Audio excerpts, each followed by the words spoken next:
Hey guys, welcome to Cashcraft Finance. So Warren Buffett just issued a warning for the housing market, and you're going to want to hear this. See, back in 2012, after home prices collapsed, Warren Buffett famously said that he'd buy up a couple 100,000 single-family homes if it were practical to do so, and that if held for a long period of time and purchased at low rates, homes are even better than stocks. But now, in today's market, he's completely flipped during his most recent shareholder meeting. Warren Buffett said that he no longer sees real estate as an attractive investment. And when he really digs into it, what he says is pretty shocking after all. He's outperformed nearly every investor in history. He's beaten the markets for decades in a row. And when he issues a warning, it's vital to pay close attention because it might wind up making you or saving you a lot of money.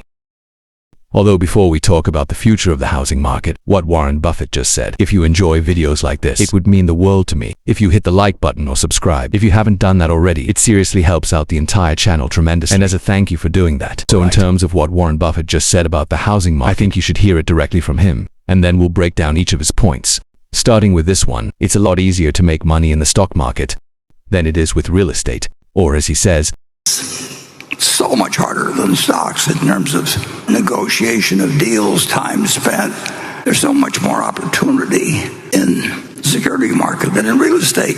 In terms of whether or not this is true, let's start with median home prices, which over the last 100 years have increased an average of 4.3%. During a century where inflation averaged 3%, this means that if you just bought a random house and did nothing but hold on to it, that house's value would increase just 1.3% a year above inflation. However, even though that seems really bad, that's only a tiny amount compared to what you could be making with rental income. Generally speaking, on average, a home typically receives about $3,000 a month for every $500,000 of value. And after expenses like property taxes, insurance, maintenance, repairs, and vacancy, you could very well be making an additional 2 to 6% every single year on your money. On top of that, you also have another very special aspect of real estate, and that would be leverage. This means if you put $50,000 down on a $500,000 home, and now the home is worth $600,000, you didn't just make a 20% return. You made a 200% return on your initial $50,000. And that return is phenomenal. However, as Warren Buffett points out, this isn't as easy as just clicking a few buttons and being done in less than a minute. Home ownership and investment takes a lot of time and effort. And it's ongoing, it never stops. Like most people never take into account the time it takes to find and negotiate the right home, the cost of inspection and closing costs, the effort of ongoing repairs, the time of management. It's exhausting. That's why I think, for most people who are not full-time real estate investors, I hate to say it, they'll probably make nowhere near as much as they could have made investing in the stock market and will spend way more time trying to make these outsized returns. I just consider that since 1928, the stock market has averaged a 9.8% a year with dividends reinvested. This is without any work, no management, and no borrowing. Just buy a single fund, take a few seconds, don't paper hands with the market falls, and do nothing. This brings me to Warren Buffett's second point, that stocks are easier. And when the real estate market is down, stocks are down even more. Like, listen to what he has to say.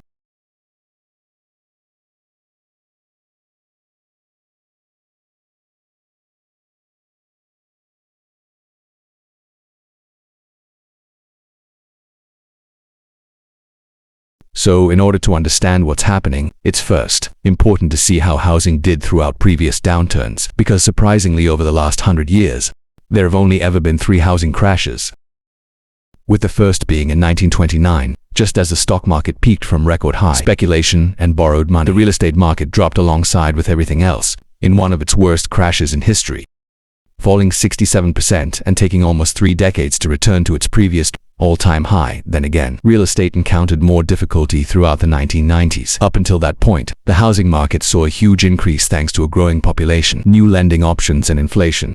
But the savings and loan crisis caused interest rates to rise. New home construction dropped, and housing prices remained flat or even in some areas negative until 1997. That brings us to the most recent housing crash, and that would be the great financial crisis of 2008. Depending on the location, home prices crashed anywhere from 30 to 80%. A bailout was put together, and the housing market eventually recovered to where we are now, at brand new all-time highs. This means, with the exception of 2 major real estate crashes in 1929 and 2008, housing prices have been fairly resilient, with very few groundbreaking opportunities, like during and after World War II in the 1940s. Despite the stock market falling, Housing prices and construction boomed from a surge in demand. During the 1970s stagflation era, real estate prices went higher thanks to inflation again. During the 1980s recession, real estate saw 4 and a 2% increase as inflation stayed high. The 1990s saw some markets soften, but nothing dropped more than 10%. In fact, in 2001, home sales continued to climb to an all-time high. Despite the stock market falling as much as 80%, depending on the index, all of this suggests that yes, stocks have a lot more volatility. When the housing market falls, stocks tend to drop a lot further. And if you're looking for an incredible buy the dip opportunity, it's unlikely to happen in the housing market. For instance, the last time Warren Buffett even considered buying real estate was back in 2012, and he said it himself. Part of the appeal was low interest rates, fixed for 30 years under certain conditions. Borrowing at 3% from a bank makes a lot of sense. Alright, in terms of Warren Buffett's thoughts in the housing market and why he stays away from real estate, he makes another really good point that most people don't consider, and it's this: when you buy a property, it's usually from a single owner, and it's an enormous emotional decision to sell. And that takes a lot of time. Or here's what he had to say about it. You're dealing with a single owner. To them, it's an enormous decision. When you walk down to the New York Stock Exchange, you can do billions of dollars worth of business totally anonymous, and you can do it in 5 minutes. And the trades are complete when they're complete. In real estate, when you make a deal, then people start negotiating more things, and it's a whole different game. Look, from my perspective, as I alluded to earlier, he's not exactly wrong. Real estate is not as liquid as stocks are, and anytime you want to buy or sell something, it takes a significant amount of time and effort. Not to mention, everything turns into a negotiation. Like when I make an offer, we usually go back and forth with the seller for a few days to a few weeks, then we do inspections. That turns into another negotiation for credits or repairs. Then there's the negotiation with the escrow company to lower some of their costs, a negotiation with the contractor on some of their repair estimates. It's a long, drawn-out process. It's very difficult to scale, unless you're dealing with a huge apartment building or a mass portfolio of homes. On the other hand, if I want to buy or sell stocks, it takes just a few seconds anywhere in the world. I don't have to wait to try to find a buyer. I don't have to negotiate. I don't have to wonder if the deal is not going to go through, or if it is, it's just instantly finished. This is why Warren Buffett could get such outsized returns, above and beyond anything else. Well, let's take the example of buying the S&P 500 index. Instead of putting $50,000 down on a $250,000 home, in 1995 an investment in the stock market would be worth $904,000. Compare that to housing, which is appreciated 4.3%, and that would leave you with $844,000, not including the expense of maintenance, property taxes, insurance, and repairs. Of course, in fairness, that doesn't account for rental income, but still, when you look at the hour-per-hour value of your time, stocks are generally the clear winner. So when does it make sense to purchase real estate? Well, first of all, let's be real, you and I aren't Warren Buffett. 99.99% of people are never going to see the returns that he does. And for everyday investors, it is possible to make a significant amount of money in real estate. If you're buying as an investment, and you're prepared to put in a lot of time and effort to run it successfully, yes, it is significantly more work than stocks. But the way I see it, it's not exactly a one-to-one comparison. For example, unless you're specifically buying an undervalued rental property that you could fix up at a favorable mortgage rate in a landlord-friendly city, most real estate is simply a long-term hedge against inflation and a way to put a roof over your head. That's it. If you're looking for a place that you could move into yourself, that you plan to keep for at least a decade, then yes, buying can make good financial sense. But at the short term, at today's mortgage rates and prices, investing in other assets seems to make more money on paper, even though it's more volatile. You also have to take into account the cost of property taxes, insurance, maintenance, and repairs that will eat into your profit. And most people never take this into account to get a full understanding of how much their home is actually costing them, especially if they're not actively renting it out. Besides that though, on an emotional level, I will say that there is something to be said about owning your own house, having total control over what you do with it, and deciding whether you want to move in or rent it out. It's up to you. On top of that, it's hard to compare stocks to real estate because they both serve a completely different purpose.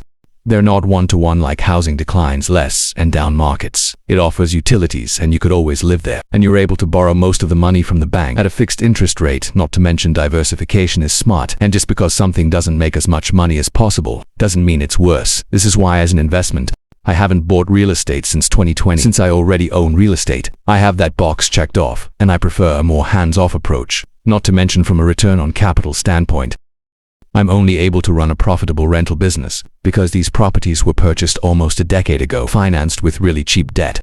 At today's levels, none of them would cash flow, and I would be losing thousands of dollars a month. So this was only sustainable when conditions were good.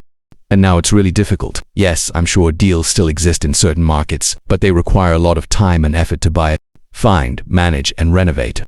And that's why I believe that dollar-for-dollar index funds, for most people, offer the best of both worlds.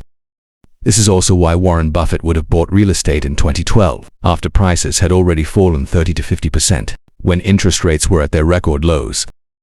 But now there's not as much room for price discovery.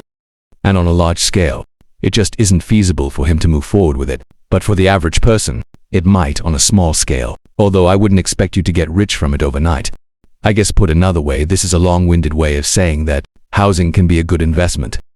But it's not automatically an investment by default, unless you buy it specifically, with the intention of making money from it. And even then it's difficult to compare one-to-one with the stock market, because you need to live somewhere. And housing is going to be a lot more stable, even if the stock market declines. Personally, I believe that in real estate, you tend to make most of your money when you buy, not necessarily when you sell. And it's difficult to compare values equally when there is an emotional aspect to owning a home.